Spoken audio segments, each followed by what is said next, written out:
Eu sou o Vilto Reis, escritor, roteirista de quadrinhos e professor de escrita criativa. E se você quiser aí praticar exercícios de escrita criativa e receber meu feedback, além de saber de todos os conteúdos que eu publico, eu recomendo que você acesse e participe do meu canal no Telegram, que é o primeiro link aqui embaixo. E se você quiser conhecer cursos para escritores, acesse o segundo link aqui logo abaixo. Hoje eu vou responder a pergunta: como apresentar o mundo comum da jornada do herói? Essa pergunta foi enviada pelo Dorival Cruz e ele disse o seguinte: Oi, Vilto. Se for seguir a fórmula da jornada do herói, o primeiro passo seria apresentar o mundo comum. Você tem alguma dica para fazer essa introdução sem parecer maçante? Tipo, minha história é infanto-juvenil e eu a iniciei mostrando uma cena mais cotidiana. Mas, já no segundo capítulo, aparece um pequeno mistério. Olha só. Quero agradecer aí ao Dorival por ter enviado essa dúvida para mim.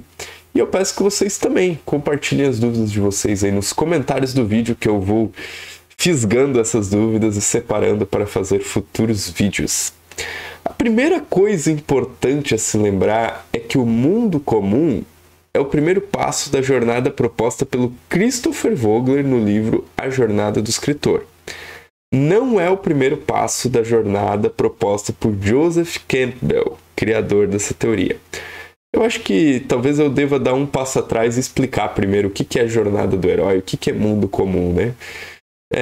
Lá pelos idos dos anos 30 e 40, o Joseph Campbell empreendeu uma pesquisa onde ele examinou vários mitos da humanidade. E nesses mitos, ele descobriu que havia certos padrões, que ele chamou de monomito, né? O monomito seria esses padrões que se repetem. Indiferente das culturas, existem elementos similares em todos os mitos. E aí o Campbell escreveu quais que são esses elementos, ao que ele chamou de A Jornada do Herói. Anos depois, um sujeito chamado Christopher Vogler começou a aplicar nos filmes de Hollywood as teorias do Campbell. E aí ele desenvolveu um pouco mais as teorias aplicadas à narrativa.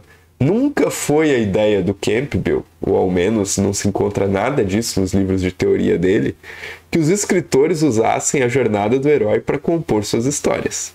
Mas o Christopher Vogler, que não era bobo nem nada, foi lá e começou a utilizar, e esses filmes que se baseavam nessa estrutura fizeram muito sucesso. Bom, então na jornada do Christopher Vogler, que diminuiu de 17 para 12 passos, o primeiro passo é o mundo comum. Na versão do Campbell, que é o criador da teoria, o mundo comum é apresentado sim no primeiro passo da história, mas que ele chama de chamado aventura. E pode parecer que não tem diferença, mas tem. Eu gosto mais dessa visão do Campbell, tá? Eu vou deixar um link aqui no card do vídeo de um artigo onde eu escrevo detalhadamente a jornada do herói na visão do Campbell, tá? Voltando à pergunta, o Dorival quer saber como fazer a apresentação do personagem sem deixar o texto chato.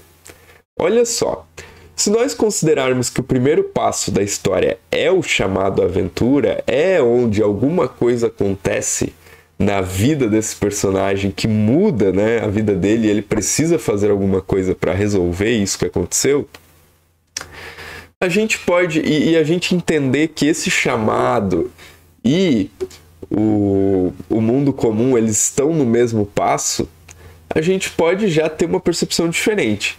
Porque isso significa que, ao apresentar a história, nós já podemos quase que imediatamente inserir o chamado aventura. E a primeira dica que eu posso dar para quem está aí escrevendo, né, esse início de história, eu gosto muito da estrutura de 3 atos, tá? Que fala de apresentação do personagem e de incidente inicial, né? Que seria isso, mundo comum e chamado aventura, né? Mas é que chamado aventura às vezes condiciona as pessoas a pensarem que tem que ser uma aventura. Quando o incidente inicial, que é um termo que eu gosto mais, e eu uso a estrutura de 3 atos para planejar minhas histórias, pode ser, por exemplo, o pai que descobre que o filho tem câncer, É um incidente inicial que vai, né, iniciar uma nova jornada para esse pai. Assim, é um chamado aventura? É. Porém, a aventura parece outra coisa. Então, eu gosto mais de usar a estrutura de 3 atos, porque eu acho que ela tem um acerto maior, assim, nos termos de como acontece a história. Bom, voltando à pergunta do Dorival, que é como fazer a apresentação do personagem sem deixar o texto chato, a primeira dica é que você não se estenda muito nessa apresentação do personagem. 1 ou 2 páginas são suficientes para mostrar quem é o personagem no mundinho comum dele. Não precisa se estender mais do que isso. A segunda dica é: não tente fazer o seu personagem mais interessante do que ele é.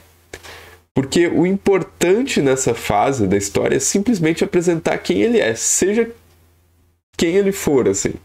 Pois o que vai tornar essa história impressionante é o que vai vir depois do chamado aventura, tá? Depois do incidente inicial.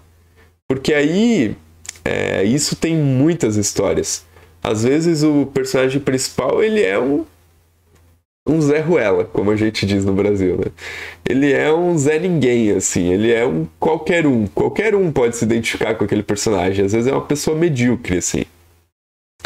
Mas após o evento catalisador da história, né, que é uma outra expressão que eu gosto bastante, esse personagem ele vai ter que reagir, ele vai ter que agir, ele vai ter que fazer escolhas. E é isso que faz o leitor ficar na história, saber o que esse personagem faz, né, depois. O que é uma história se não uma série de enrascadas que o personagem é colocado ou ele se mete e que o leitor fica para saber o que vai acontecer, como ele vai sair disso. Isso em vários níveis, né? Desde o mais literal ao mais metafórico. E a minha terceira dica é: se o seu personagem for incrível, por exemplo, possuindo dons especiais ou superpoderes, tudo bem, né? Apresenta ele no seu contexto normal. Mas lembra, uma história é sobre mudanças e como esses personagens reagem e protagonizam em meio a essas mudanças. Então, se ele já for, né, o Superman, ele pode ser apresentado como Superman, mas precisam acontecer coisas que vão obrigar ele a reagir de formas diferentes, a sair da zona de conforto dele, do lugar comum dele e protagonizar essa história. Enfim, eu espero que essas dicas contribuam aí para vocês pensarem a apresentação de personagens de vocês aí no começo das histórias e que também vocês possam enviar novas perguntas para continuar alimentando esse quadro. Se vocês concordam ou discordam, coloquem aí suas opiniões nos comentários. E é isso. Até o nosso próximo vídeo.